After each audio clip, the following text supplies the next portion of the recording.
इस वक्त की बड़ी खबर आपको बता दें, पश्चिम बंगाल विधानसभा चुनाव के नतीजे आते ही ममता बनर्जी की हालत तो खराब है ही, दूसरी तरफ आपको बता दें कि अखिलेश यादव भी काफी ज्यादा छटपटाते हुए नजर आ रहे हैं। आपको उनका ट्वीट दिखा दें, उन्होंने ट्वीट किया है कि अब क्या सत्ताधारी राजनीति को पाताल से भी नीचे ले जाएंगे। देश के राजनीतिक इतिहास का ये एक घंघोर काला दिन है। आज पूरा देश आक्रोशित है और लोकतंत्र व्यवस्थित है। यानी इस तरीके का ट्वीट आया है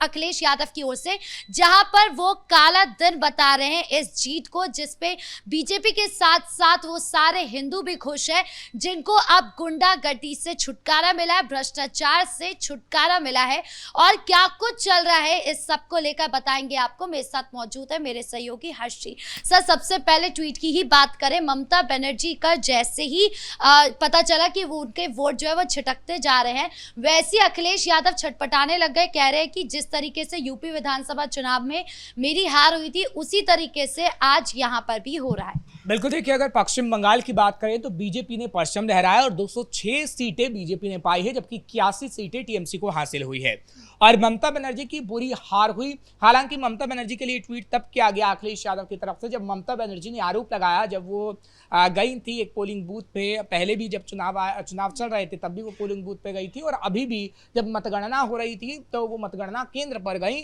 और वहां पर ममता बनर्जी ने अपने ऊपर मारपीट का आरोप लगाया कि मेरे साथ देखिए मारपीट हो रही है। तो अखिलेश यादव ने कहा कि राजनीति तो पाताल से नीचे तक आप लोग ले गए हैं और उन्होंने लंबा चौड़ा ट्वीट कर दिया कि कैसे राजनीति को पाताल से भी आप नीचे ले जा रहे हैं। चुनावी व्यवस्था में कहीं ना कहीं कमी रही, लेकिन ममता बनर्जी को किस तरीके से हराया गया वो सभी जानते हैं। यानी सीधा सीधा उन्होंने चुनाव आयोग का नाम तो नहीं लिया, लेकिन सीधे तौर पर चुनाव आयोग पर सवाल उठाए और बीजेपी पर सवाल उठा रहे हैं।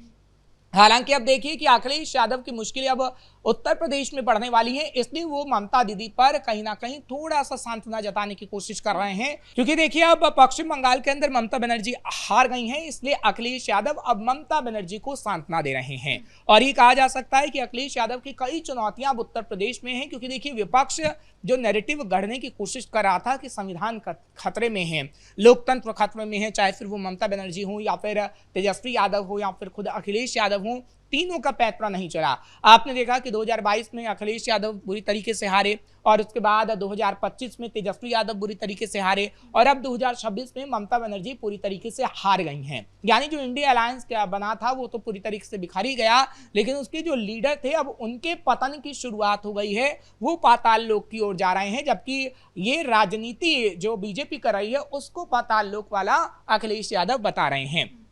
लेकिन इतना जरूर कहा जा सकता है कि अखिलेश यादव के लिए 3-4 मुश्किलें हैं जिसे हम बताएंगे, लेकिन उससे पहले ये बता दें कि इस वक्त पश्चिम बंगाल में क्या हो रहा है, थोड़ा सा डिटेल अपने दर्शकों को देते हैं। देखिए पश्चिम बंगाल में शुभेंदु अधिकारी जो सबसे बड़ा चेहरा है, जो भवानीपुर में जीत के आए, ममता बनर्जी को हराया, आज राष्ट्रीय राजधानी दिल्ली आ सकते हैं। वो मुलाकात करेंगे केंद्रीय गृह मंत्री अमित शाह से और कहा जा रहा है कि पश्चिम बंगाल में 9 मई को शपथ ग्रहण समारोह हो सकता है। और अब सबसे बड़ा सवाल है कि शुभेंदु अधिकारी ही सीएम बनेंगे या कोई और, लेकिन कयास ये लगाए जा रहे हैं कि जब शुभेंदु अधिकारी को दिल्ली बुलाया जा रहा है तो वही सीएम बन सकते हैं। हालांकि तमाम जो एमएलए हैं वो भी दिल्ली आ सकते हैं, ये बात कही जा रही है। तो पश्चिम बंगाल को लेकर अपडेट ये है कि शुभेंदु अधिकारी दिल्ली आ रहे हैं, 9 मई को शपथ ग्रहण समारोह होगा। दूसरी तरफ एक बड़ा अपडेट ये है कि अब अलग अलग घर में जहां पर टीएमसी के गुंडे रहते हैं वहां पर पुलिस पहुंच रही है और टीएमसी के गुंडों को अरेस्ट कर रही है। और तो और तमाम विपक्षी पार्टियों तो ये भी नैरेटिव सेट कर रही हैं कि अब बीजेपी आ गई है तो आगे आने वाले समय में ममता भी अरेस्ट हो सकती हैं। खैर ऐसा होगा या नहीं ये तो वक्त ही बता पाएगा, लेकिन अब उत्तर प्रदेश में आते हैं, क्योंकि ये पश्चिम बंगाल का अपडेट था इसलिए हमने दिया। अब एक बार फिर से अखिलेश यादव पर आते हैं और अखिलेश यादव की चुनौतियों पर आते हैं, क्योंकि देखिए अखिलेश यादव की सबसे बड़ी चुनौती है सनातनी लहर को किस तरीके से वो कम कर पाएंगे। क्योंकि देखिए सनातन की जो लहर है जो हर एक राज्य में चल रही है, जो पश्चिम बंगाल के अंदर भी बीजेपी ने चलाई, क्योंकि देखिए हिंदुत्व का एजेंडा कहीं ना कहीं हमेशा से बीजेपी चलाती रही है और उस हिंदुत्व के एजेंडे पर उसने उत्तर प्रदेश में भी काम किया, उसने पश्चिम बंगाल के अंदर भी काम किया, उसने बिहार के अंदर भी काम किया, क्योंकि आपने बिहार में भी देखा होगा कि चुनाव से पहले कैसे हिंदू सम्मेलन हो रहे थे। तो आप इतना जरूर कह सकते हैं कि आखिर इस सनातनी लहर को किस तरीके से अखिलेश यादव कम करने का काम करते हैं। क्या अखिलेश यादव लोगों को जात पात में बांटने की कोशिश करेंगे या फिर विकास के मुद्दे पर वोट मांगेंगे, क्योंकि बीजेपी का एजेंडा तो सेट है कि आपको हिंदुत्व के नाम पर वोट डालना है और ये आम जनता में वो विश्वास जगाती है कि देखिए हम हिंदुत्व को बचाए रखेंगे और सनातन को आगे बढ़ाते रहेंगे, इसलिए आप हमें वोट करिए। ये तो बीजेपी आगे आने वाले समय में भी कहेगी, क्योंकि योगी आदित्यनाथ ने जिस पश्चिम बंगाल में 41 सीटों पर चुनाव प्रचार किया, 39 सीटें कहीं ना कहीं पश्चिम बंगाल में बीजेपी को मिल गई हैं। तो आप विधानसभा चुनाव 2027 के दौरान ये कह सकती हैं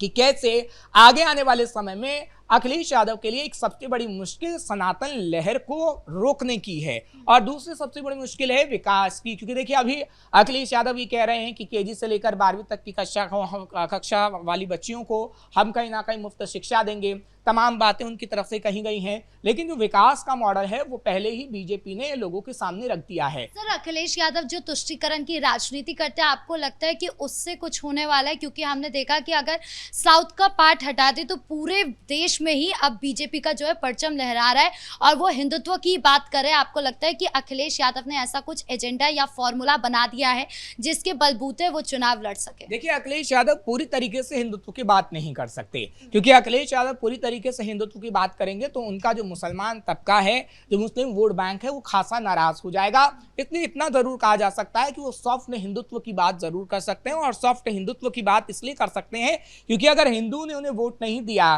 क्योंकि जात पात में तो आप बांट ही रहे हैं, उसको बता रहे हैं दलित है, उसको बता रहे हैं पिछड़ा है, जबकि पिछड़ा दलित सभी को योगी आदित्यनाथ बताते हैं कि आप लोग हिंदू हैं। अल्पसंख्यक अलग हो गया जो कि मुसलमान तबका है। इसलिए कहा जा रहा है कि क्या अखिलेश यादव लोगों को जात पात में बांटेंगे, क्योंकि देखिए दो ही रणनीति उनके पास होगी, या तो वो लोगों को जात पात में बांटने की कोशिश करेंगे और हिंदुत्व की काट निकालने की कोशिश करेंगे, दूसरा या तो उन्हें सॉफ्ट हिंदुत्व को अपनाना होगा, तभी कहीं ना कहीं जाके आगे आने वाले समय में वो मोदी और योगी लहर को रोक पाएंगे। क्योंकि अगर मोदी और योगी लहर को नहीं रोका गया तो आप ये नहीं समझिए कि आपका तुक्का विधानसभा चुनाव में भी चल जाएगा, क्योंकि लोकसभा चुनाव में जो संविधान बचाओ का अपना नैरेटिव चलाया वो तुक्का आपका चल तो गया, लेकिन विधानसभा चुनाव का पैटर्न बिल्कुल अलग होता है और विधानसभा चुनाव में सीएम कहीं ना कहीं जनता चुनती है और सीएम योगी आदित्यनाथ के तौर पर जनता अभी भी पसंद कर रही है।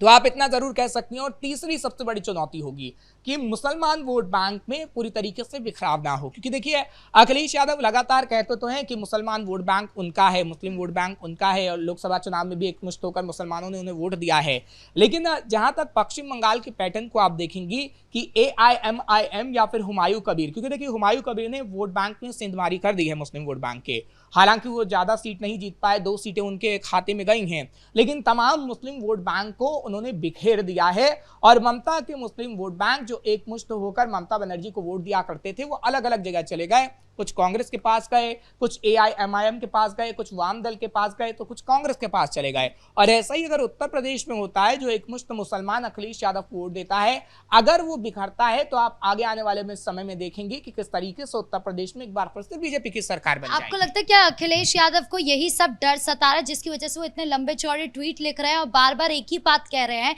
कि जिस तरीके से उनके साथ हुआ वैसा ही बंगाल के अंदर हो रहा है, और क्योंकि अब बंगाल के बाद बारी यूपी की ही है और अगर ऐसा ही हुआ तो अखिलेश यादव फिर हारने वाला है? देखिए अखिलेश यादव अभी बुरी तरीके से फंसे हुए हैं, लेकिन हम इतना जरूर अखिलेश यादव को कहेंगे कि या तो आप इसे नसीहत समझिए या फिर कुछ और समझिए, वो आपके ऊपर है कि आपको कहीं ना कहीं रणनीति में दम लाना होगा और आपको रणनीति बनानी होगी। जो आपके पास चुनौती है, चाहे फिर सनातन लहर को रोकने की या फिर आपको मुसलमान वोट बैंक बिखराव को रोकने की कि बिखरे ना आपका वोट बैंक, या फिर विकास के मुद्दे को बढ़ चढ़कर बताने की, उसको कहीं ना कहीं आपको पार पाना होगा, क्योंकि ये 3 बड़ी चुनौतियां हैं। क्योंकि महिलाओं को लेकर तो आप लगातार फंस ही चुके हैं, महिला आरक्षण बिल पर आप फंस गए हैं कि महिलाएं ये कह रही हैं कि आपने मुस्लिम महिलाओं की बात की लेकिन तमाम महिलाओं की बात नहीं की, क्योंकि एक चुनौती से तो आप पार नहीं पाया, इसमें तो आप बुरी तरीके से फंसे हुए हैं महिला आरक्षण बिल को लेकर। लेकिन जो 3 चुनौतियां हैं खास तौर पर कि कैसे आपको विकास की बात कहनी है, कैसे आपको मुस्लिम वोट बैंक में बिखराव नहीं करना है,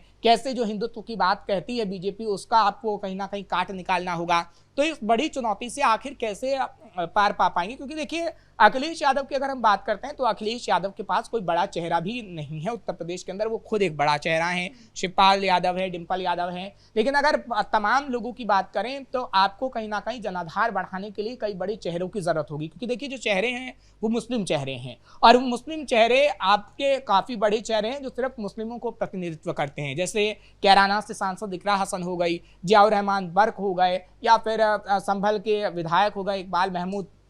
तो तमाम ही बड़े चेहरे हैं जो लाइमलाइट में रहते हैं, लेकिन ये मुस्लिमों का प्रतिनिधित्व करते हैं। लेकिन हिंदुओं का प्रतिनिधित्व करने के लिए आपको कई बड़े चेहरे चाहिए होंगे, क्योंकि अगर यादवों की बात करें तो अखिलेश यादव के खुद ही विधायक, खुद ही नेता कहते हैं कि यादव हिंदू ही नहीं है, तो कहीं ना कहीं वो फंस जाते हैं। तो ऐसे बड़े चेहरे आपको हिंदू भी लाने होंगे जो खास तौर पर आपकी नैया को पार कर पाए। जी, इस मुद्दे पर जानकारी देने के लिए आपका बहुत बहुत धन्यवाद। तो कुल मिलाकर पश्चिम बंगाल विधानसभा चुनाव में जिस तरीके से ममता बनर्जी को करारा झटका लगाए, टीएमसी को करारा झटका लगाए, उसके बाद से अखिलेश यादव हो या तमाम विपक्ष, उनकी परेशानी बढ़ती जा रही है। और उसके बाद इतने लंबे चौड़े ट्वीट कर रहे हैं जिसका भी काट जो है सरकार निकाल कर सामने ला रही है, यानी कि उनके ट्वीट का पलटवार कर रहे हैं, ये सब कहकर कि वो सिर्फ बयानबाजी कर रहे हैं और अगर इसी तरीके से चलते रहे तो आगे भी चलकर वो सिर्फ बयानबाजी ही करते रह जाएंगे विपक्ष में बैठकर। ब्रेकिंग न्यूज में इतना ही। कैमरा पर्सन राजकुमार के साथ मैं राधिका राज।